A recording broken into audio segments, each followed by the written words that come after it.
Today's subject is going to be Avatar. Avatar rocks. I mean, everybody remembers the first time they saw this movie. Anybody that was born late 90s or early 2000s remembers this movie. And what it was like when you went to go see it is before the internet was huge the way that it is today. Early infancy ages of YouTube, phones, cellular devices. You still had people just going on their bikes to go to people's houses and whatnot. And so Netflix was still pretty early. I forget. I'm going to have to do some research as to the year when Netflix kind of started. But the movie-going experience back in the day felt a lot bigger. I don't know if it's just because nostalgia and being a kid, but I felt like previously going to theaters was a much more packed experience. Like, you had to deal a lot more with the fact of like, oh, this might be sold out. Not just on opening weekends, but just on regular weeks. And so that was the magic about going to the movies. But for today's subject, Avatar in particular is spectacular. I mean, at the time when this shit came out, some of the best CGI ever made, even holds up phenomenally nowadays. I mean, for God's sakes, look at a Marvel movie that's come out within the last 5 years and tell me comparatively what CGI looks way better. It's going to be Avatar hands down. James Cameron's a genius for coming out with this stuff. And plot-wise, here's what I'll say. I'll give a quick synopsis of the plot and then give my take on it and kind of how that's changed over time. But essentially, it starts off with Jake Sully, handicapped soldier, goes to space on this project. And they tell him that they could put him in the body of this avatar, you know, these blue natives from this alien planet called the Na'vi. And so he goes for it because, one, he gets to serve his country, or I guess his planet. Two, he gets to walk again. So they put him in this thing on an alien planet. His job is pretty much, okay, go get acclimated with the people, join them, earn their trust, learn where this is the funny part. This unobtainium is. Unobtainium, that's the name of it. That's the name of the material. It's kind of like how we have vibranium for like Wakanda in like the MCU, or not just MCU, but Marvel in general, and stuff like that. These producers called it unobtainium. That is a dog shit name for a rare resource. It's so hard to obtain. It's almost unobtainable. Let's call it unobtainium. Yeah, genius. But not the point. So essentially, this is the main plot of the thing. Humans want unobtainium. Oh my god, an analogy for oil in the Middle East, could it be? No, certainly not. But yeah, pretty much, they're like, yo, gain their trust, find out where we could get a ton of this and whatnot.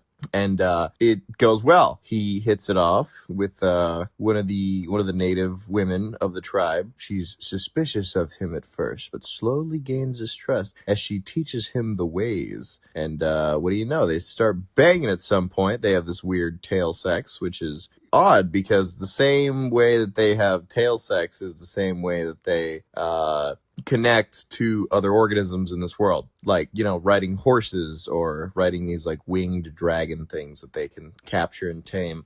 So that's a whole nother thing. I don't understand the full importance of that. Maybe that could be said as, you know, it's a bonding thing and not strictly just a sexual thing or whatever. I mean, that's the obvious premise of it, but maybe there's like a deeper thematic to it there. I'm not the one to speak on that, but yeah, no. Essentially, in short, he joins them. Humans want the unobtainium. Turns out their religious spiritual tree has a massive amount of unobtainium under it. But to destroy that would be to destroy a cultural and religious like landmark for these people. So absolutely not, because they're very in touch with nature and just the earth in general. And so definitely can't do that. So he has to fight the humans. So it's pretty much, this is the part where my gripe is with the story. It's a fascinating story for sure, but once you see it, it's you revisit it mostly for the visual purposes. Story-wise, the story is what it is. It's solid, I'm not gonna pan it, but it's basically Dances with Wolves or Last of the Mohicans in space on an alien planet, which is the biggest thing about it. And I remember it came out and then we didn't hear anything for a while. I thought it was just a one and done movie. And we start hearing rumblings down the line of, James Cameron wants to make more. James Cameron wants to make about 5 of these things. And then I thought to myself, James Cameron wants to make 5 fucking Avatar movies? What the fuck? How? What story is there to be told? Why do we even need that much Avatar? And so I was a huge doubter. I thought to myself, like, I mean, how much more story can we tell, really? And then that's when, lo and behold, several years later, I don't know the exact count, I can insert that. James Cameron comes out with Avatar 2, Way of Water, or Way of the Water, something like that. And the trailers look dope. It's now like, okay, there's a water tribe of people. And I was like, okay, we will keep an open mind and we'll see how this goes. I go to the theater to go watch this movie with my friends, and I am mind blown. From that point forward, was like, you know what? I'm a fucking believer. James Cameron, I'm in, dude. Yes, 5 of these. You want to make 5 of these? You supposedly want to take this to where they eventually get back to Earth, whether that be to wage a war or whatever and stuff. Like, yeah, I'm down. I'm in. I believe in your vision. You not only gave us another visually stunning movie that is going to stand the test of time, I believe, but you gave us a kick-ass plot, a compelling villain, and just a whole new expansion to these people, their world, their culture, and just, the world building that it just feels amazing and natural. It's awesome. With more to come, because, I don't know if you guys have been keeping up with the whole concept of Avatar 3 and what that's going to look like, but apparently there's like a fire Na'vi. And now that there's like these nomadic Na'vi that like travel in the air and whatnot, it's kind of, I'm not gonna lie, this is very much borrowing off of Avatar: The Last Airbender.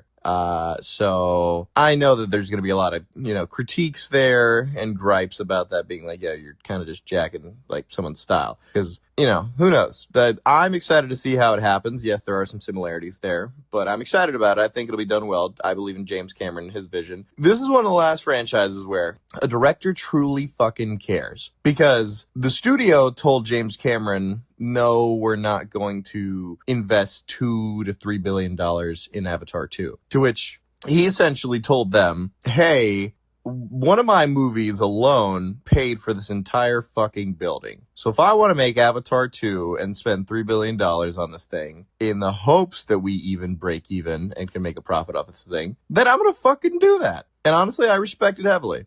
Now, the one place where I have a gripe is that if we do see that, Jake Sully all of a sudden starts being able to harness the power of elements, then at that point I will be like, okay, yeah, this is ripping off Avatar: The Last Airbender. But for the world building and everything that they've given us, yeah.